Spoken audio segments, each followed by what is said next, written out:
This is part 4 video. GPSTR ಮತ್ತು HSTRಗೆ ನೀವು up to PUC physics ಓದೋದು ತುಂಬ ಹೆಲ್ಪ್ಫುಲ್ ಆಗುತ್ತೆ. ನೀವು ಕಾಂಪಿಟೇಷನಲ್ಲಿ ಇರ್ತೀರಾ ಅಂತ ಹೇಳಿ ನಾನು ಹೇಳ್ಬೋದು. SSLCವರೆಗೂ ಓದಿದ್ರೆ ತಕ್ಕ ಮಟ್ಟಿಗೆ ಓಕೆ, ಬಟ್ ಎಂಟರ್ ಆಗಬೇಕು ಕಾಂಪಿಟೇಷನ್ಗೆ ಅಂದರೆ PUವರೆಗೂ ಓದಿದ್ರೆ ಒಳ್ಳೆಯದು. ನಾನು ಹಿಂದಿನ ವೀಡಿಯೋವರೆಗೂ ಚಾರ್ಜಸ್ ಬಗ್ಗೆ, ಅದರ ರಿಲೇಟೆಡ್ ಕಾನ್ಸೆಪ್ಟ್ಸು, ಪ್ರಾಪರ್ಟೀಸ್ ಆಗಿರ್ಬೋದು, like how to develop a charge ಆಗಿ ಆ ಥರ ಕಾನ್ಸೆಪ್ಟ್ಸ್ಗಳನ್ನು ಡಿಸ್ಕಸ್ ಮಾಡಿದೆ. ಈಗ electric current, drift velocity, mobility, Ohm's law, ಈ ಕಾನ್ಸೆಪ್ಟ್ ಕಂಪ್ಲೀಟಾಗಿ ನಾವು ಡಿಸ್ಕಸ್ ಮಾಡ್ಕೊಳ್ಳೋಣ ಆ್ಯಂಡ್ ರಿಲೇಟೆಡ್ MCQಸನ್ನು ಟುಗೆದರ್ ತೊಗೊಂಡು ಹೋಗೋಣ. ಸೊ ಹಾಗಿದ್ರೆ let us start with electric current. ಈ ಎಲೆಕ್ಟ್ರಿಕ್ ಚಾರ್ಜ್ ಅಂದ್ರೇನು, Q = NE ಹೇಗೆ ಬಂತು, ಈ ವ್ಯಾಲ್ಯೂ ಏನು, ಆ್ಯಂಡ್ 1 ಕೂಲಮ್ನ ಹೇಗೆ ಕಂಡುಹಿಡಿತೀವಿ, 1 ಕೂಲಂಬಲ್ಲಿ ಎಷ್ಟು ಚಾರ್ಜಸ್ ಇರುತ್ತೆ, ಎಷ್ಟು ಎಲೆಕ್ಟ್ರಾನ್ಸ್ಗಳಿರುತ್ತೆ ಅನ್ನೋದನ್ನು ನಾವು ತಿಳ್ಕೊಂಡಿದ್ದೀವಿ.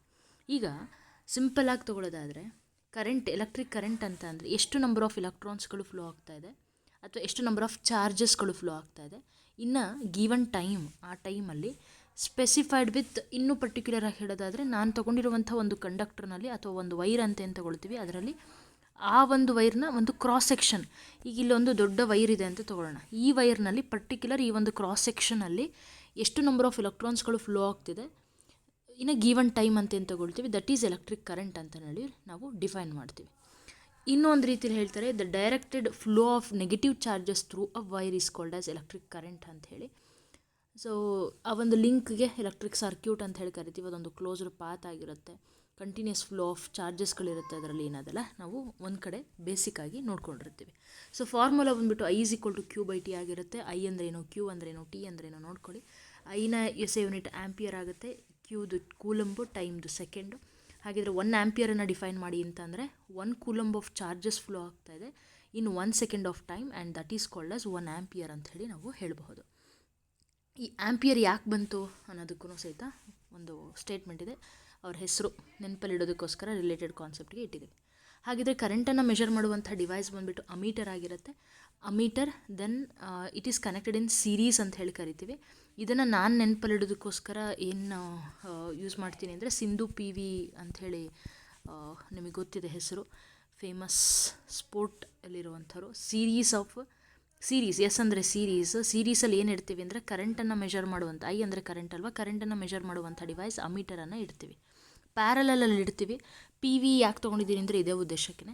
ಪ್ಯಾರಲಲ್ಲಿ ಇಡ್ತೀವಿ ಏನನ್ನ ಅಂತಂದರೆ ವೋಲ್ಟ್ ಮೀಟ್ರ್ ಅಂದರೆ ಪೊಟೆನ್ಷಿಯಲ್ ಡಿಫ್ರೆನ್ಸನ್ನು ಮೆಷರ್ ಮಾಡುವಂಥದ್ದು. ನೆಕ್ಸ್ಟ್ ತಿಳ್ಕೊಳ್ತೀವಿ ಪೊಟೆನ್ಷಿಯಲ್ ಡಿಫ್ರೆನ್ಸ್ ಬಗ್ಗೆ. ಸೊ ಇದು ಒಂದು ಹೆಲ್ಪ್ ಆಗಬಹುದು, ನೆನಪಲ್ಲಿಡೋದಕ್ಕೆ ಈಸಿ ಇದೆ. ಆ್ಯಂಡ್ ಸ್ಮಾಲರ್ ಯೂನಿಟ್ಸ್ಗಳು this is micro and this is milli ampere. Conversion related with ampere, ಇದು ತುಂಬ ಇಂಪಾರ್ಟೆಂಟ್ ಆಗುತ್ತೆ. ಸುಮಾರು ಜನ ನಾವೆಲ್ಲ ಇಷ್ಟು ತನಕ ಡೆಫಿನೇಷನ್ ನೋಡಿದಾಗ ಎಲೆಕ್ಟ್ರಿಕ್ ಕರೆಂಟ್ ಅಂದ್ರೆ ಅಮೌಂಟ್ ಆಫ್ ಎಲೆಕ್ಟ್ರಾನ್ ಫ್ಲೋ ಹಾಗೆ ಹೀಗೆ ಇದು ರಿಲೇಟ್ ಹಾಗೆ ಥರ ತೊಗೊಳ್ತೀವಿ. ಆ್ಯಕ್ಚುಲಿ ಎಲೆಕ್ಟ್ರಿಕ್ ಕರೆಂಟ್ನ ಫ್ಲೋ ಅಂತಂದರೆ ಏನಪ್ಪ ಅಂತಂದರೆ, ನೀವಿಲ್ಲಿ ನೋಡ್ತಾ ಇದ್ದೀರಾ, ನಮಗೊಂದು ಎಲೆಕ್ಟ್ರಿಕ್ ಸರ್ಕ್ಯೂಟನ್ನು ಕೊಟ್ಟಿದ್ದಾರೆ. ಈ ಎಲೆಕ್ಟ್ರಿಕ್ ಸರ್ಕ್ಯೂಟಲ್ಲಿ ನಮಗಿಲ್ಲಿ ಮೆಷರ್ ಮಾಡ್ತಾ ಇರೋದು ಫ್ಲೋ ಆಫ್ ಎಲೆಕ್ಟ್ರಾನ್ಸ್ ಜಾಸ್ತಿಯಲ್ಲಿರುತ್ತೆ. ಆ ಬ್ಯಾಟ್ರಿಯಲ್ಲಿ ಒಂದು ಸೈಡ್ ನಾವು ಲಾಂಗರ್ ಎಲೆಕ್ಟ್ರೋಡ್ ಇರೋದನ್ನು ಪ್ಲಸ್ ಅಂತ ರೆಪ್ರೆಸೆಂಟ್ ಮಾಡ್ತೀವಿ, ಶಾರ್ಟರ್ ಇರೋದನ್ನು ಮೈನಸ್ ಅಂತ ರೆಪ್ರೆಸೆಂಟ್ ಮಾಡ್ತೀವಿ. ಇದು ಮೈನಸ್ ಅಂದರೆ ಅಲ್ಲಿ ಎಲೆಕ್ಟ್ರಾನ್ಸ್ ಜಾಸ್ತಿ ಇದೆ, ಸೊ ಫ್ಲೋ ಆಫ್ ಎಲೆಕ್ಟ್ರಾನ್ಸ್ ಯಾವಾಗಲೂ ಏನಾಗಿರುತ್ತೆ, ಈ ಡೈರೆಕ್ಷನಲ್ಲಿ ಇರುತ್ತೆ. ಬಟ್ ನಾವು ಸರ್ಕ್ಯೂಟ್ನಲ್ಲಿ ಶೋ ಮಾಡೋದು, ಸರ್ಕ್ಯೂಟ್ನಲ್ಲಿ ಆ್ಯರೋ ಮಾರ್ಕನ್ನು ಯೂಸ್ ಮಾಡೋದು this one, not this one. ಇಲ್ಲಿ ಎಲೆಕ್ಟ್ರಾನ್ಸ್ ಫ್ಲೋ ತೋರಿಸ್ತಾ ಇದ್ದೀವಿ ಅನ್ನೋದನ್ನು ಮೆನ್ಷನ್ ಮಾಡಿದ್ದಾರೆ. ಬಟ್ ನಾವಿಲ್ಲಿ ಯಾವುದೇ ಒಂದು ಎಲೆಕ್ಟ್ರಿಕ್ ಸರ್ಕ್ಯೂಟ್ನಲ್ಲಿ ಆ್ಯರೋ ಮಾರ್ಕ್ ತೋರಿಸೋದು ಕರೆಂಟ್ನ ಫ್ಲೋ, ನಾಟ್ ಎಲೆಕ್ಟ್ರಾನ್ಸ್ ಫ್ಲೋ. ಹಾಗಿದ್ರೆ ಕರೆಂಟ್ ಫ್ಲೋನೇ ಬೇರೆ, ಎಲೆಕ್ಟ್ರಾನ್ಸ್ನ ಫ್ಲೋನೇ ಬೇರೆನಾ? ಎಸ್. ಇಲ್ಲಿ ಕರೆಂಟ್ ಚಾರ್ಜಸ್ಗಳು ಹೀಗೆ ಫ್ಲೋ ಆದರೆ, ಎಲೆಕ್ಟ್ರಾನ್ಸ್ಗಳು ಹೀಗೆ ಫ್ಲೋ ಆದರೆ, ಕರೆಂಟ್ ಈಗ ಅಪೋಸಿಟಲ್ಲಿ ಫ್ಲೋ ಆಗುತ್ತೆ. So electric current flow from positive terminal to the negative terminal ಅಂತ ಹೇಳಿ ಕರಿತೀವಿ. ಇಲ್ಲಿ ಕೊಟ್ಟಿರುವಂಥ ಸೆಂಟೆನ್ಸಸನ್ನು ಓದ್ಕೊಳ್ಳಿ, you will get to know more about it. So conventionally opposite ವೇಯಲ್ಲೂ ಹೇಳಿದ್ದಾರೆ. So just read it out once, screenshot ತೊಗೊಳ್ಳಿ, ನೋಟ್ಸನ್ನು ಮಾಡ್ಕೊಳ್ಳಿ. This one, the direction of the flow of current, ಸಿಂಪಲಾಗಿ ಹೇಳೋದಾದರೆ ದಿಸ್ ಈಸ್ ದ ಸಮ್ಮರಿ ಅಥವಾ the main result of this hole explanation ಅಂತ ನಾನು ಹೇಳಬಹುದು. ಈಗ ಮಾತಾಡೋಣ, ಎಲೆಕ್ಟ್ರಿಕ್ ಕರೆಂಟ್ ಏನೋ ಫ್ಲೋ ಆಗೋದು ಗೊತ್ತಾಯಿತು, positive terminal to negative terminal of the battery ಹೋಗುತ್ತೆ ಅಂಥೇಳಿ, ಅದರ ಅಪೋಸಿಟಲ್ಲಿ ಎಲೆಕ್ಟ್ರಾನ್ಸ್ ಫ್ಲೋ ಆಗುತ್ತೆ ಅಂಥೇಳಿ. ಯಾಕೆ ಹೀಗೆ ಫ್ಲೋ ಆಗ್ತಿದೆ? ಫ್ಲೋ ಆಗೋದಕ್ಕೆ ನಾವು ಇವಾಗ ಹರಿಯುವ ನೀರು ಈಗ ರಭಸದಿಂದ ಒಂದು ಬೆಟ್ಟದ ಮೇಲಿಂದ ಹರಿದು ಸೇರ್ಕೊಳ್ತಾ ಇದೆ, ಸಮಥಿಂಗ್ ಇದು ಹರಿತದೆ, ಒಂದು ಎನರ್ಜಿ ಸಿಗ್ತದೆ, ಪೊಟೆನ್ಷಿಯಲ್ ಎನರ್ಜಿಯಿಂದ ಅಲ್ಲಿ ಕೈನೆಟಿಕ್ ಎನರ್ಜಿ ಕನ್ವರ್ಟ್ ಆಗ್ತಿದೆ. ಸೊ ಈ ಥರ ಎಲ್ಲ ಹೇಳ್ತೀವಲ್ವ, ಇಲ್ಲಿ ಈ ಎಲೆಕ್ಟ್ರಾನ್ಸ್ಗಳು ಫ್ಲೋ ಆಗೋದಕ್ಕೆ ಅಥವಾ ಒಂದು ಕರೆಂಟ್ ಫ್ಲೋ ಆಗೋದಕ್ಕೆ ಈ ಪೊಟೆನ್ಷಿಯಲ್ ಎಲ್ಲಿಂದ ಸಿಕ್ತು, ಆ ಪೊಟೆನ್ಷಿಯಲನ್ನೇ ನಾವು ಎಲೆಕ್ಟ್ರಿಕ್ ಪೊಟೆನ್ಷಿಯಲ್ ಅಂತ ಹೇಳಿ ಕರಿತೀವಿ, ಅಥವಾ ಪೊಟೆನ್ಷಿಯಲ್ ಡಿಫ್ರೆನ್ಸ್ ಅಂತ ಹೇಳಿ ಕರಿತೀವಿ. ಇದು ಪರ್ಫೆಕ್ಟ್ ವರ್ಡ್ ಅಂತ ನಾನು ಅನ್ಕೋತೀನಿ. ಪೊಟೆನ್ಷಿಯಲ್ ಡಿಫ್ರೆನ್ಸ್ ಅಂದರೆ ಇಲ್ಲಿ ಒಂದು ಪಾಯಿಂಟ್ ಎ ತಗೋತೀನಿ, ಇಲ್ಲೊಂದು ಪಾಯಿಂಟ್ ಬಿ ಅಂತ ಹೇಳಿ ತಗೊಳ್ತೀನಿ. ಇದರ ಪೊಟೆನ್ಷಿಯಲ್ ಡಿಫ್ರೆನ್ಸ್ V1 ಅಂತ ಇರುತ್ತೆ, ಇದರದ್ದು V2 ಇರುತ್ತೆ. ಇಲ್ಲಿ ಎರಡರದ್ದು ಒಂದು ವೈರಲ್ಲಿ ಅಥವಾ ಒಂದು ಕಂಡಕ್ಟರ್ನಲ್ಲಿ ಪೊಟೆನ್ಷಿಯಲ್ ಡಿಫ್ರೆನ್ಸು ಎರಡೂ ಕಡೆ ಸೇಮ್ ಇರೋದಿಲ್ಲ. ಈಗ ಒಬ್ಬ ಶ್ರೀಮಂತ ಇದ್ದರೆ ಒಬ್ಬ ಬಡವ ಇರ್ತಾನೆ, ಶ್ರೀಮಂತ ಇರೋನು ಬಡವನಿಗೆ ದುಡ್ಡು ಕೊಡೋ ಥರ. ಅಥವಾ ಹರಿಯುವ ನೀರು ಒಂದು ಕಡೆ ಡಿಫ್ರೆನ್ಸ್, ಒಂದು ಕಡೆ ಜಾಸ್ತಿ ಇರುತ್ತೆ, ಒಂದು ಕಡೆ ಕಡಿಮೆ ಇರುತ್ತೆ. ಸೊ ಲೈಕ್ ದಟ್ ನಾನು V1 ಜಾಸ್ತಿ V2 ಜಾಸ್ತಿ ಆ ಥರ ಮಾತಾಡ್ತಾ ಇಲ್ಲ, ಜಸ್ಟ್ ಗಿವಿಂಗ್ ಅನ್ ಐಡಿಯಾ. ಒಂದು ಕಡೆಯಿಂದ ಒಂದು ಕಡೆ ಫ್ಲೋ ಆಗ್ತಿದೆ ಅಂದರೆ ಅಲ್ಲಿ ಡಿಫ್ರೆನ್ಸ್ ಇದೆ, ಆ ಡಿಫ್ರೆನ್ಸನ್ನೇ ನಾವಿಲ್ಲಿ ಪೊಟೆನ್ಷಿಯಲ್ ಡಿಫ್ರೆನ್ಸ್ ಅಂತ ಹೇಳಿ ಕರಿತೀವಿ. Potential difference between 2 given points in electric field ಅಂತ ಹೇಳಿ ತೊಗೊಂಡ್ರೆ ಎಷ್ಟು ಅಮೌಂಟ್ ಆಫ್ ವರ್ಕ್, ಹಂಗಂದ್ರೆ ಏನು ಅಂದರೆ ಈ ಒಂದು ಪಾಯಿಂಟಿಂದ ಈ ಒಂದು ಪಾಯಿಂಟ್ಗೆ ದ ಅಮೌಂಟ್ ಆಫ್ ವರ್ಕ್, ಇಲ್ಲಿಂದ ಒಂದು ಚಾರ್ಜನ್ನ ಇಲ್ಲಿಗೆ ತಂದು ಇಡ್ತಿದ್ದೀವಿ ಅಥವಾ ಫ್ಲೋ ಆಗ್ತಿದೆ ಅಂದರೆ ಎಷ್ಟು ಅಮೌಂಟ್ ಆಫ್ ವರ್ಕ್ ಆಗುತ್ತೆ ಟು ಬ್ರಿಂಗ್ ಅಥವಾ to move unit positive charge, ಒಂದು ಚಾರ್ಜನ್ನು ಈ ಪಾಯಿಂಟಿಂದ ಈ ಪಾಯಿಂಟಿಗೆ ತರ್ತೀವ. That is what the concept of potential difference. Simple. ಈ ಎಲೆಕ್ಟ್ರಿಕ್ ಪೊಟೆನ್ಷಿಯಲ್ ಅಂತ ಅಂದಾಗ ಅಲ್ಲಿ ಸಮ್ ಇನ್ಫಿನಿಟಿ, ಯಾವುದೋ ಒಂದು ಪಾಯಿಂಟ್, ಇನ್ಫಿನಿಟಿ ಅಂದರೆ ತುಂಬ ದೂರ ಅಂತ ಅಲ್ಲ, not we don't know the exact point ಅಂತ. ನಾಟ್ ಆಲ್ವೇಸ್ ಇನ್ಫಿನಿಟಿ ಅಂದರೆ ತುಂಬ ದೂರ, ಹಾಗೆ ಅಲ್ಲ. ಇನ್ಫಿನಿಟಿ ಅಂದರೆ from we don't know where it is starting, ಅಥವಾ ಎಲ್ಲಿಂದನೋ ನಮ್ಮ ಪಾಯಿಂಟಿಗೆ, ದಟ್ ಪಾಯಿಂಟ್ ಅಂದರೆ ನಾವು ಸ್ಟಡಿ ಮಾಡ್ತಿರುವಂಥ ಒಂದು ಪಾಯಿಂಟಿಗೆ ತಂದಿಡ್ತೀವಲ್ಲ, that is called as electric potential. So formula ಬಂದುಬಿಟ್ಟು ಎಷ್ಟು work done given divided by ಎಷ್ಟು charge. So V is equal to W/Q. W work done, energy, so therefore joule ಆಗುತ್ತೆ, ಕೂಲಂಬ್. ಹಾಗಿದ್ರೆ 1 ವೋಲ್ಟ್ ಅಂತಂದರೆ ಪೊಟೆನ್ಷಿಯಲ್ಗೆ ವೋಲ್ಟ್ ಆಗುತ್ತೆ. So 1 volt ಅಂದರೆ 1 joule of work is done to move 1 coulomb of charge from one point to the another. So potential ಡಿಫ್ರೆನ್ಸನ್ನು measure ಮಾಡುವಂಥ device ಬಂದುಬಿಟ್ಟು volt meter ಅಂತ ಹೇಳಿ ಕರಿತೀವಿ. ವೋಲ್ಟ್ ಮೀಟ್ರನ್ನು ನಾವು ಪ್ಯಾರಲಲ್ಲಿ ಕನೆಕ್ಟ್ ಮಾಡ್ತೀವಿ. ಇದು ಸಖತ್ತಾಗಿದೆ ನೋಡಿ. ಡೂ ಯು ನೋ, ಓದಿ, ಚೆನ್ನಾಗಿದೆ. And bird sitting on a live wires do not get electrocuted. ಯಾಕೆ ನೋಡಿ. So all these is about electric potential ಅಥವಾ ಪೊಟೆನ್ಷಿಯಲ್ ಡಿಫ್ರೆನ್ಸ್ ಅಂತ ಹೇಳಿ ಹೇಳ್ಬೋದು. ಆ್ಯಂಡ್ ಪ್ಯಾರಲಲ್ ಹೇಳಿದ್ನಲ್ವ, ವೋಲ್ಟ್ ಮೀಟರ್ನ ಯಾವಾಗಲೂ ಪ್ಯಾರಲಲ್ ಕನೆಕ್ಟ್ ಮಾಡ್ತೀವಿ. ಯಾಕೆ ಅನ್ನೋ ಪ್ರಶ್ನೆನೂ ಸಹಿತ ಬರುತ್ತೆ. ಇಲ್ಲಿ ಹೈ ರೆಸಿಸ್ಟೆನ್ಸ್ ಕ್ರಿಯೇಟ್ ಆಗಿಬಿಡುತ್ತೆ ನಾವು ಸೀರೀಸಲ್ಲಿ ಕಲೆಕ್ಟ್ ಮಾಡಿದ್ರೆ ವೋಲ್ಟ್ ಮೀಟ್ರನ್ನ ಅಥವಾ ಸೀರೀಸಲ್ಲಿ ಇರುವಂಥ ಅಮೀಟರನ್ನು. ರೆಸಿಸ್ಟೆನ್ಸ್ ಇರೋದ್ರಿಂದ ಅಲ್ಲಿ ನಮಗೆ ಕರೆಂಟ್ ಫ್ಲೋ ಆಗೋದಾಗಲಿ ಅಥವಾ ಅದನ್ನು ಮೆಜರ್ ಮಾಡೋಕ್ಕಾಗಲಿ ಸಾಧ್ಯ ಆಗೋದಿಲ್ಲ. ಸೊ ದಟ್ಸ್ ವೈ ಪರ್ಟಿಕ್ಯುಲರ್ ಯಾವ ಥರ ಹೇಳಿದೀವೋ ಅದೇ ಥರನೇ ಕನೆಕ್ಟ್ ಮಾಡಬೇಕು. That's it. ಸಿಂಪಲಾಗಿ ಒಂದು ಪ್ರಾಬ್ಲಮ್ಮು. ಹೌ ಮೆನಿ ಎಲೆಕ್ಟ್ರಾನ್ಸ್ ಅಂದರೆ N is equal to question mark. ಕರೆಂಟನ್ನು ಕೊಟ್ಟಿದ್ದಾರೆ, ಮಿಲಿ ಅಂದರೆ 10⁻³ ಆ್ಯಂಪಿಯರಲ್ಲಿದೆ. ಚಾರ್ಜನ್ನ ಕೊಟ್ಟಿದ್ದಾರೆ, ಸಮ್ಟೈಮ್ಸ್ ಗಿವನಲ್ಲಿ ಕೊಡಲ್ಲ.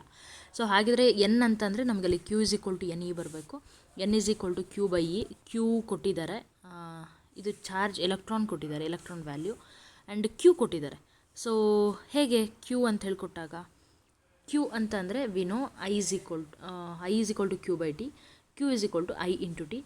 ಸೊ ಇಲ್ಲಿ 1 ಮಿನಿಟ್ ಅಂಥೇಳಿ ಮೆನ್ಷನ್ ಮಾಡಿರೋದ್ರಿಂದ ಸೆಕೆಂಡಿಗೆ ಕನ್ವರ್ಟ್ ಮಾಡಬೇಕು, 60 second. I 300 milli ampere 10⁻³ apply ಮಾಡ್ಕೊಳ್ತೀರಾ, ಈಸಿಯಾಗಿದೆ, try it out. I am just displaying you, not that much important. Electric current ಕಂಡಕ್ಟರ್ಸಲ್ಲಿ ತುಂಬ ಈಸಿಯಾಗಿ ಫ್ಲೋ ಆಗುತ್ತೆ. All metals are good conductors of electricity. All these are basic things you know. ಯಾಕೆ flow ಆಗುತ್ತೆ ಅಂತಂದರೆ ಇದರಲ್ಲಿರುವಂತಹ conduction electrons ಅಥವಾ ನಾವೇನು free electrons ಅಂತ ಹೇಳಿ ಕರಿತೀವಿ, it is already there in metals. ಈ ಫ್ರೀ ಎಲೆಕ್ಟ್ರಾನ್ಸ್ ಇರೋದ್ರಿಂದನೇ ಮೆಟಲ್ ಅಷ್ಟು ಶೈನಿಂಗ್ ಆಗಿರೋದು. ಇದೆಲ್ಲ ರೀಸನ್ಸ್ ವಿ ಆಲ್ರೆಡಿ ನೋ. ಆದರೆ ನಾವು ಕಂಡಕ್ಟರ್ ಹೇಗೆ ಫ್ಲೋ ಮಾಡೋದು, ಕಂಡಕ್ಟರ್ ಥ್ರೂ ಕರೆಂಟ್ ಹೇಗೆ ಫ್ಲೋ ಆಯಿತು ಅಂದಾಗ ಪಾಸ್ ಆಗೋಕ್ಕೆ it allow the electrons to flow ಅಂತ ಅಷ್ಟೇ ಹೇಳ್ತೀವಿ. It is already there. ನಾವು ಕರೆಂಟ್ ಸ್ವಿಚ್ ಆನ್ ಮಾಡ್ತಿದ್ದ ಹಾಗೇ ಫ್ಯಾನ್ ಆನ್ ಆಗುತ್ತೆ ಅಥವಾ ಲೈಟ್ ಪಟ್ ಅಂತ ಬಂದುಬಿಡುತ್ತೆ. How it is possible? Already ಇಲ್ಲೆಲ್ಲ ಎಲೆಕ್ಟ್ರಾನ್ಸ್ ಇರುತ್ತೆ. ನಾವು ಸ್ವಿಚ್ ಆನ್ ಮಾಡ್ತಿದ್ದ ಹಾಗೇ ಇಲ್ಲಿಂದ ಎಲೆಕ್ಟ್ರಾನ್ಸ್ಗಳು ಫ್ಲೋ ಆಗಿ ಸ್ಟಾರ್ಟ್ ಆಗುತ್ತಾ? ಸೊ ಎಲೆಕ್ಟ್ರಾನ್ಸ್ ಫ್ಲೋ ಸ್ಟಾರ್ಟ್ ಆಗ್ತಿದೆ ಅಂದ ತಕ್ಷಣ ಏನಾಗುತ್ತೆ, ಆಲ್ರೆಡಿ ಇರುತ್ತಲ್ಲ, ಅಲ್ಲಿರೋರು ಮುಂದಕ್ಕೆ ಹೋಗ್ತಾರೆ, ಹಿಂದಿರೋರು ಬರ್ತಾ ಹೋಗ್ತಾರೆ. ಹಾಗಾಗಿನೇ ಅದೇ ನಾವು ಆ ಜಾಗದಲ್ಲಿ ನಾವು ಬೇರೆ ಒಂದು ವಸ್ತುಗಳನ್ನು ಯೂಸ್ ಮಾಡಿದ್ರೆ ಅಲ್ಲಿ ಫ್ರೀ ಎಲೆಕ್ಟ್ರಾನ್ಸ್ ಇರೋದಿಲ್ಲ. ಯಾಕೆ ಮೆಟಲ್ಸ್ಗಳಿಗೆ ಅಷ್ಟು ವ್ಯಾಲ್ಯೂ ಇದೆ ಅಂದರೆ ಇದೇ ರೀಸನ್ಗೆ. ಎಲೆಕ್ಟ್ರಾನ್ಸ್ ಅಂತ ಹೇಳ್ತಿದ್ದೀನಿ ಮತ್ತು ಅಪೋಸಿಟಲ್ಲಿ ಕರೆಂಟ್ ಫ್ಲೋ ಆಗ್ತಿದೆ ಅಂತ ಹೇಳ್ತೀನಿ. ಸರ್ ಕನ್ಫ್ಯೂಷನ್ ಅನಿಸುತ್ತೆ, ಬಿಟ್ಟು ಹಾಕ್ಬಿಡಿ, ತಲೆ ಕೆಡಿಸ್ಕೊಬಿಡಿ, ಜಸ್ಟ್ ಕಾನ್ಸೆಪ್ಟನ್ನ ನೋಡ್ಕೊಳ್ತಾ ಹೋಗಿ. ಸದ್ಯಕ್ಕೆ ಫಸ್ಟ್ ಲೆವೆಲ್ ಆಫ್ ಅಂಡರ್ಸ್ಟ್ಯಾಂಡಿಂಗಿಗೆ ನಿಮಗೆ ಸದ್ಯಕ್ಕೆ ಸಾಕು ಅಂದ್ಕೊಳ್ತೀನಿ. ದೆನ್ ಈ ಫ್ರೀ ಎಲೆಕ್ಟ್ರಾನ್ಸ್ ಅಂದ್ರೇನು, ಔಟರ್ ಎಲೆಕ್ಟ್ರಾನ್ಸ್ಗಳು ಯಾವ ಥರ, ಆ್ಯಂಡ್ ಒಳಗಡೆ ಇರುವಂತಹ ಪ್ರೋಟಾನ್ಸ್ ಅದೆಲ್ಲ ನಮ್ಮ ನ್ಯೂಕ್ಲಿಯಸ್ಗೆ ಸಖತ್ತಾಗಿ ಸ್ಟ್ರಾಂಗಾಗಿ ಬಾಂಡ್ ಆಗಿರುತ್ತೆ, ಸ್ಟ್ರಾಂಗ್ ಫೋರ್ಸ್ ಆಫ್ ಅಟ್ರಾಕ್ಷನ್ ಇರುತ್ತೆ, ಅಷ್ಟು ಈಸಿಯಾಗಿ ಬಿಟ್ಕೊಡಲ್ಲ. ಹೊರಗಡೆ ಇರುವಂಥ ಎಲೆಕ್ಟ್ರಾನ್ಸ್ ಅವುಗಳದ್ದೇ ಇಮ್ಯಾಜಿನರಿ ಒಂದು ಪಾತಲ್ಲಿ ಹೋಗ್ತಾ ಇರುತ್ತೆ. ಆ ಒಂದು ಪಾತ್ನಲ್ಲಿರುವಂಥ ಎಲೆಕ್ಟ್ರಾನ್ಸ್ಗಳನ್ನು ನಾವು ಈಸಿಯಾಗಿ ರಿಮೂವ್ ಮಾಡಬಹುದು. So weak force of attraction ಇರುತ್ತೆ. ಈ ಥರ ಎಲ್ಲ ನಾವು ಕಾನ್ಸೆಪ್ಟ್ಸನ್ನು ತಗೊಳ್ಬಹುದು. Silver is the best conductor. ಹಾಗಿದ್ರೆ ಯಾಕೆ ವೈರ್ಗಳಲ್ಲೆಲ್ಲ ನಾವು ಕಾಪರ್ ಯೂಸ್ ಮಾಡ್ತಾ ಇದ್ದೀವಿ ಅಂದರೆ ಸಿಲ್ವರ್ ಕಾಸ್ಟ್ಲಿ ಇದೆ ಹಾಗಾಗಿ. But best conductor is not copper, but it is silver. ಸಾಲಿಡಲ್ಲೇನೋ ಫ್ರೀ ಎಲೆಕ್ಟ್ರಾನ್ಸ್ಗಳಾಯಿತು, ಲಿಕ್ವಿಡಲ್ಲೂ ಎಲೆಕ್ಟ್ರಾನ್ಸ್ಗಳೇ ಬರುತ್ತೆ. ನೀವು ಪಾಸಿಟಿವ್ ನೆಗೆಟಿವ್ ಚಾರ್ಜ್ ಇರುತ್ತೆ, ಬಟ್ ಅದರ ಒಂದು ಫಾರ್ಮಲ್ಲಿ ಎಲೆಕ್ಟ್ರೋಲೈಟ್ ಸೊಲ್ಯೂಷನ್ಸ್ ನಾವು ನೋಡ್ತೀವಲ್ಲ, ಚಾರ್ಜಸ್ ಅಂತ ಹೇಳಿ ಬರುತ್ತೆ. ಗ್ಯಾಸಸಲ್ಲಿ ಅಯಾನ್ಸ್ ಅಂತ ಹೇಳ್ತೀವಿ. The usage of words important ಆಗುತ್ತೆ. ಸೊ ನಾವು coming to the concept Ohm's law. Ohm's law ಏನು ಹೇಳುತ್ತೆ? Simple and easy. I is directly proportional to V. Current potential ಡಿಫ್ರೆನ್ಸ್ಗೆ ಡೈರೆಕ್ಟ್ಲಿ ಪ್ರಪೋರ್ಷನಲ್ ಇರುತ್ತೆ. ಕಂಡೀಷನ್ನು ಟೆಂಪರೇಚರ್, ಮೆಕ್ಯಾನಿಕಲ್ ಸ್ಟ್ರೈನ್, ಸ್ಟ್ರೆಸ್ಸು ಇವೆಲ್ಲವೂ ಏನಾಗಿರಬೇಕು, and pressure ಇವೆಲ್ಲವೂ ಏನಾಗಿರಬೇಕು, ಕಾನ್ಸ್ಟೆಂಟ್ ಆಗಿರಬೇಕು. ಆ್ಯಂಡ್ ಪ್ರೊಪೋರ್ಷನಾಲಿಟಿ ಸಿಂಬಲ್ ತೆಗೆಯೋದಕ್ಕೆ ನಮ್ಮ ಹತ್ರ ಇರುವಂತಹ ಒಂದು ಫಿಸಿಕ್ಸ್ ರೂಲ್ ಏನಂದರೆ ಐ ಈಸ್ ಈಕ್ವಲ್ ಟು ಹಾಕಬೇಕು ಅಂದರೆ ಅಲ್ಲೊಂದು ಕಾನ್ಸ್ಟೆಂಟ್ ಹಾಕಬೇಕು, and that constant is resistance ಅಂತ ಹೇಳ್ತೀವಿ, R. So its value depends on length, shape, nature of the material of the conductor. And ಅದ್ರ ಬಗ್ಗೆ ಇನ್ನೊಂದು ಸ್ವಲ್ಪ ಹೊತ್ತು ಓದ್ತೀವಿ. ಯಾವುದು? R is directly proportional to L, inversely proportional to area, ಆನಂತರ ಬರ್ತೀವಿ. This is about Ohm's law. ಒಂದು ಗ್ರಾಫ್ ಯಾವಾಗಲೂ ಅದು ಒರಿಜಿನಿಂದನೇ ಸ್ಟಾರ್ಟ್ ಆಗಿರಬೇಕು ಆ್ಯಂಡ್ ಸ್ಟ್ರೈಟ್ ಲೈನ್ ಆಗಿರಬೇಕು. ಇಲ್ಲಿಂದ ಬಂತು ಅಂದ್ರೂ ಬರೋಲ್ಲ, ಇಲ್ಲಿಂದ ಬಂದ್ರೂ ಬರೋಲ್ಲ, ಒರಿಜಿನಿಂದನೇ ಸ್ಟಾರ್ಟ್ ಆಗಿರಬೇಕು. ಆ್ಯಂಡ್ ಇದಕ್ಕೆ ನೀವೇನಾದರೂ ಸ್ಲೋಪನ್ನು ತಗೊಳ್ತೀರಾ ಅಂತಂದರೆ V/I ಅಂಥೇಳಿ ನಾವು ನೋಡ್ಬೋದು. So slope is equal to resistance ಆಗಿರುತ್ತೆ. So this is about Ohm's law. ಒಂದು ಎಕ್ಸಾಂಪಲನ್ನು ಕೊಟ್ಟಿದ್ದಾರೆ, ಈಸಿ ಇದೆ ನೋಡಿ. ರೆಸಿಸ್ಟೆನ್ಸ್ ಆಫ್ ದ ಕಂಡಕ್ಟರ್ ಅಂತ ಹೇಳಿ ಬಂದರೆ R is equal to V/I ಆಗುತ್ತೆ. ಸೊ 1 ಓಮ್ ಅಂತಂದರೆ 1 ವೋಲ್ಟಷ್ಟು ಪೊಟೆನ್ಷಿಯಲ್ ಡಿಫರೆನ್ಸ್ ಕ್ರಿಯೇಟ್ ಆದಾಗ 1 ಆ್ಯಂಪಿಯರಷ್ಟು ಕರೆಂಟ್ ಫ್ಲೋ ಆಯಿತು ಅಂದರೆ ಅದನ್ನೇ ನಾವು 1 ಓಮ್ ಅಂತ ಹೇಳಿ ಕರಿತೀವಿ. ಸೊ ರೆಸಿಸ್ಟೆನ್ಸ್ ಮತ್ತು ಅದರ ಡೈಮೆನ್ಷನ್ ಫಾರ್ಮುಲಾ ಬಗ್ಗೆ ನಾನೇನು ಹೇಳ್ಕೊಟ್ಟಿಲ್ಲ ನಿಮಗೆ, ಅದರಲ್ಲೂ ಈಸಿ ಒಂದು ವೇ ಇದೆ. ಬಟ್ ಸದ್ಯಕ್ಕೆ ಫಾರ್ಮುಲಾ ಮತ್ತು SI ಯೂನಿಟ್ಸನ್ನು ಸಖತ್ತಾಗಿ ಪ್ರಾಕ್ಟೀಸ್ ಮಾಡಿ, ಆನಂತರ ಒಂದೇ ಒಂದು ವಿಡಿಯೋದಲ್ಲಿ ಕಂಪ್ಲೀಟ್ ಬರೋ ಎಲ್ಲ ಫಿಸಿಕ್ಸ್ದು ಡೈಮೆನ್ಷನ್ ಫಾರ್ಮುಲಾನ ಪ್ರಾಕ್ಟೀಸ್ ಮಾಡೋದು ಹೇಳ್ಕೊಡ್ತೀನಿ. ನೀವು without knowing the formula, SI units ಗೊತ್ತಿಲ್ಲನೇ ಮಾಡೋಕ್ಕೆ ಹೋದ್ರಿ ಅಂದರೆ ಟಫ್ ಅನಿಸುತ್ತೆ. ಆ್ಯಂಡ್ ಒಂದೊಂದಕ್ಕೆ ಒಂದೊಂದ್ಸರಿ ಓದೋದು ಬೇಡ, ಒಟ್ಟಿಗೆ ಎಲ್ಲದನ್ನು ಓದ್ಕೊಳ್ಳೋದು ಈಸಿ ವೇ, ಟ್ರಿಕ್ಸ್ ಸಿಗುತ್ತೆ. So R is directly proportional to the length of the conductor ಅಥವಾ ವೈರ್ ಅಂತ ಏನು ಹೇಳ್ತೀವಿ. Inversely proportional to the area of the conductor. ಎರಡನ್ನೂ ಮರ್ಜ್ ಮಾಡಿ ಬರೆದ್ವಿ ಅಂದರೆ ಮೇಲ್ಗಡೆ ಎಲ್ಲು ಕೆಳಗಡೆ ಎ ಅಂದರೆ numerator L divided by area. ಆ ಪ್ರೊಪೋರ್ಷನಾಲಿಟಿ ಸಿಂಬಲ್ ತೆಗೆದಾಗ ಗೊತ್ತಿದೆ ಫಿಸಿಕ್ಸಲ್ಲಿ ನಮಗೆ ರೂಲ್ ಇದೆ, ಒಂದು ಕಾನ್ಸ್ಟೆಂಟ್ ಹಾಕಬೇಕು. ಇಲ್ಲಿ ನಾವು ರೋ ತಗೋತಿದ್ವಿ, and that is what the resistivity ಅಥವಾ ಸ್ಪೆಸಿಫಿಕ್ ರೆಸಿಸ್ಟೆನ್ಸ್ ಅಂತಲೂ ಸಹಿತ ಮೆನ್ಷನ್ ಮಾಡ್ತೀವಿ. SSLC ಬುಕ್ಕಲ್ಲೆಲ್ಲ ಬರೀ ರೆಸಿಸ್ಟಿವಿಟಿ ಇದೆ. ಸ್ಪೆಸಿಫಿಕ್ ರೆಸಿಸ್ಟೆನ್ಸ್ ಅಂದರೆ ಬೇರೆ ಏನಲ್ಲ, ರೆಸಿಸ್ಟಿವಿಟಿನೇ. ಸ್ಪೆಸಿಫಿಕ್ ಅಂದಾಗ ಅಲ್ಲಿ ಒಂದು ಕಂಡೀಷನ್ ಹಾಕಿರ್ತೀವಿ ಅಷ್ಟೇ. It depends upon the nature of the material also and the temperature, pressure of the conductor also. Okay, so all these are the NCERT source. So ಒಂದು ಕ್ವೆಶನ್ NCERT ಎಕ್ಸಾಮಲ್ಲಿ ಬಂದಿದ್ದಂಥದ್ದು. ನೆಗ್ಲಿಜಿಬಲ್ ಸ್ಮಾಲ್ ಕರೆಂಟ್ ಇದೆ, length of the wire and cross section ಕೊಟ್ಟಿದ್ದಾರೆ metre ಸ್ಕ್ವೇರಲ್ಲಿ area, and ರೆಸಿಸ್ಟೆನ್ಸನ್ನು ಕೊಟ್ಟಿದ್ದಾರೆ. ರೆಸಿಸ್ಟಿವಿಟಿನ find out ಮಾಡಿದ್ದೀನಿ. ರೆಸಿಸ್ಟಿವಿಟಿಗೆ ಫಸ್ಟ್ ಫಾರ್ಮುಲಾನ ಇಕ್ವೇಟ್ ಮಾಡಿಕೊಂಡು ಕೊಟ್ಟಿರೋ ವ್ಯಾಲ್ಯೂಸ್ಗಳನ್ನೆಲ್ಲ ಹಾಕ್ಕೊಳ್ತಿದ್ದೀರಾ. ಯಾವುದೂ ಏನು ಕನ್ವರ್ಷನ್ಗೆ ಏನೂ ಇಲ್ಲ. ಏನಪ್ಪ ಮೊಬೈಲಲ್ಲಿ ನಮ್ಮ ಹತ್ರ ಕ್ಯಾಲ್ಕುಲೇಟರ್ ಇದ್ದಿದ್ರೆ ಪಟಾಪಟ್ ಅಂತ ಇಷ್ಟು ಆನ್ಸರ್ ಬರ್ಬೋದಿತ್ತು. Maybe it takes time. ಅಲ್ಲ, 5 1s 5 3s 3 1s 3 2s easy ಇದೆ ಬಿಡಿ, ಅದರಲ್ಲಿ ಏನು ಕಷ್ಟ ಇಲ್ಲ. ನೋಡಿ ಒಂದಿಷ್ಟು ಸಾಲ್ವ್ ಮಾಡಿ ಸ್ಕ್ರೀನ್ಶಾಟ್ಸ್ ಇಟ್ಕೊಂಡ್ರು ಓಕೆನೆ. ಟೆಂಪರೇಚರ್ ಇವಾಗ ಕಂಡೀಷನ್ ಏನು ಹೇಳಿದ್ವಿ, ಟೆಂಪರೇಚರ್ ವೇರಿಯೇಷನ್ ಆಗಂಗಿಲ್ಲ, ಟೆಂಪರೇಚರ್ ಮಸ್ಟ್ ಬಿ ಕಾನ್ಸ್ಟೆಂಟ್ ಅಂತ ಹೇಳಿದ್ವಿ. ಹಾಗಿದ್ರೆ how it is going to effect on resistance ಅಂತ ಹೇಳಿ ನೋಡಿದ್ರೆ, resistance of the metallic conductor at the temperature T°C ನಾವು ರೆಸಿಸ್ಟೆನ್ಸನ್ನು ಹೇಗೆ ಬರಿತೀವಿ ಅಂದರೆ, resistance at temperature T and resistance of the conductor at 0° ಅದನ್ನು R0 ಅಂತ ತೊಗೊಂಡು 1 + alpha T + beta T², somewhat like quadratic equation ಥರ ಆ ಫಾರ್ಮುಲಾಟೆ ಬರ್ಕೊಳ್ತೀವಿ. If the T°C is not sufficiently large ಅಂದರೆ ಝೀರೋಗಿಂತ ಇದು ರೈಸ್ ಆಗಿರಬೇಕು ಅನ್ನೋ ಥರ. ಟಿ ಅಂದರೆ ರೈಸ್ ಆಗಿದೆ. ಸಫಿಷಿಯೆಂಟ್ಲಿ ಲಾರ್ಜ್ ಇಲ್ಲ ಅಂತ ಅಂದರೆ ಆಗೇನಾಗುತ್ತೆ, equation 1 can be written as this one. ಅಲ್ಲಿ ಬೀಟಾ ಟಿ ಸ್ಕ್ವೇರ್ ಹೋಗುತ್ತೆ, ಆಲ್ಫಾಗೆ ಈಕ್ವೇಟ್ ಮಾಡ್ಕೊಂಡ್ವಿ ಅಂದರೆ so we get the formula like this. Change in resistance ಅಂದರೆ R T minus R naught ಎಷ್ಟು ಚೇಂಜ್ ಆಗಿದೆಯೋ divided by original resistance into the rise in temperature. So ಇದು effect of temperature ಎಷ್ಟು ಅಂತ ಹೇಳಿ ನಾವು ಕ್ಯಾಲ್ಕುಲೇಟ್ ಮಾಡಬಹುದು. Increase in temperature per unit original resistance per degree Celsius or Kelvin rise of temperature ಅಂತ ಹೇಳಿ ತೊಗೊಳ್ಬೋದು.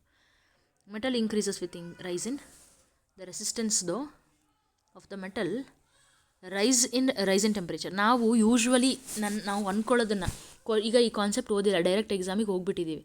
ಅಲ್ಲಿ ಕ್ವಶನ್ ಕೊಟ್ಟಾಗ ಯಾವ ಥರ ಯೋಚನೆ ಮಾಡ್ತೀವಿ ಅನ್ನೋದನ್ನು ನಾನು ಇಲ್ಲಿ ಹೇಳ್ತಾ ಇದ್ದೀನಿ ನೋಡಿ.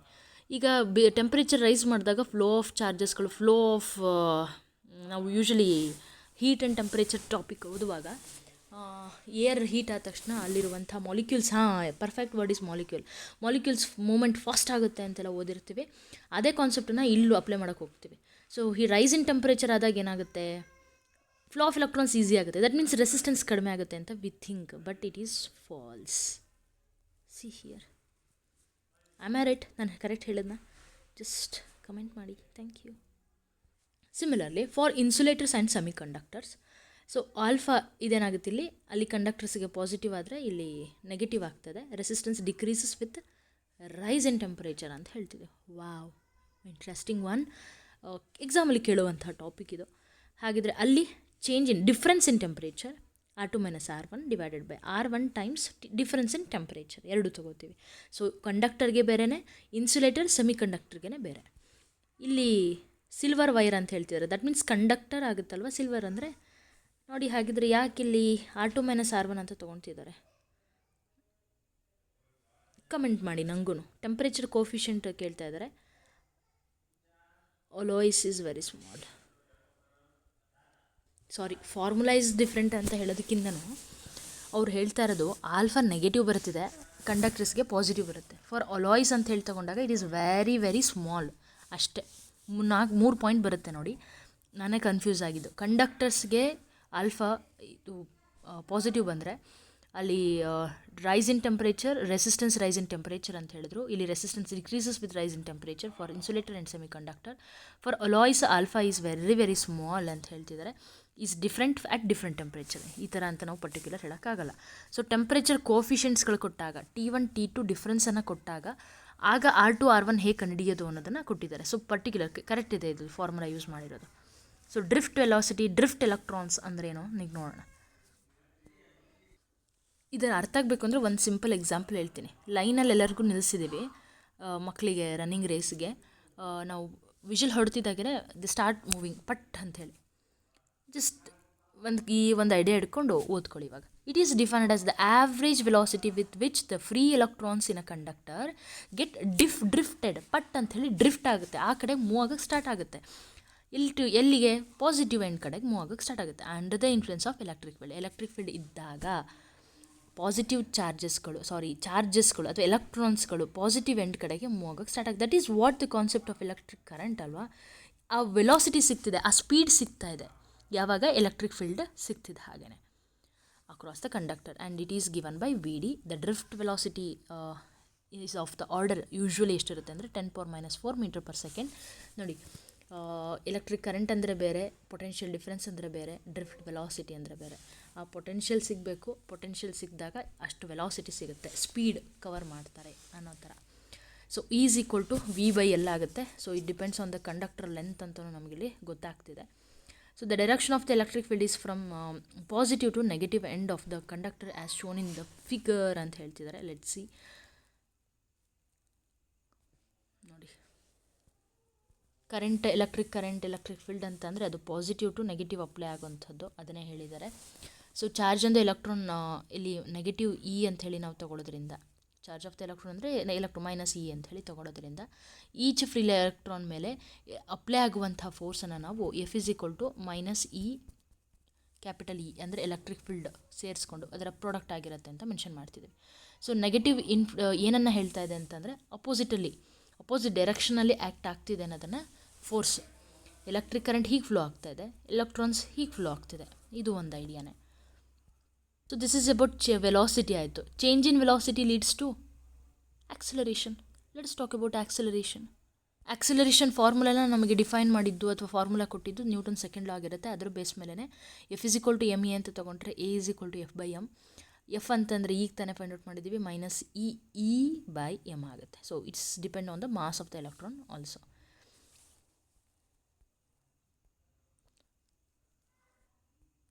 ಸೊ ಇನ್ನೂ ಸುಮಾರು ಕಾನ್ಸೆಪ್ಟ್ಸ್ ಇದೆ. ಮೊಬಿಲಿಟಿ ಬಗ್ಗೆ ಎಲ್ಲ ತೊಗೋಬೇಕು. ಆಲ್ರೆಡಿ 20 ಮಿನಿಟ್ಸ್ ವಿಡಿಯೋ ಆಗಿದೆ. ಸೊ ನಾನು ಸ್ಟಾಪ್ ಮಾಡ್ತಾಯಿದ್ದೀನಿ ಇಲ್ಲಿಗೆ. ಮುಂದಿನ ವಿಡಿಯೋದಲ್ಲಿ ಉಳಿದಿದ್ದ ಟಾಪಿಕನ್ನು ನೋಡೋಣ. Thank you so much for joining. Video ಬಗ್ಗೆ ಏನಾದರೂ ಒಂದು ಅನಿಸಿಕೆ ಏನಾದರೂ ಇತ್ತು ಅಂದರೆ ಜಸ್ಟ್ ಡೂ ಕಮೆಂಟ್.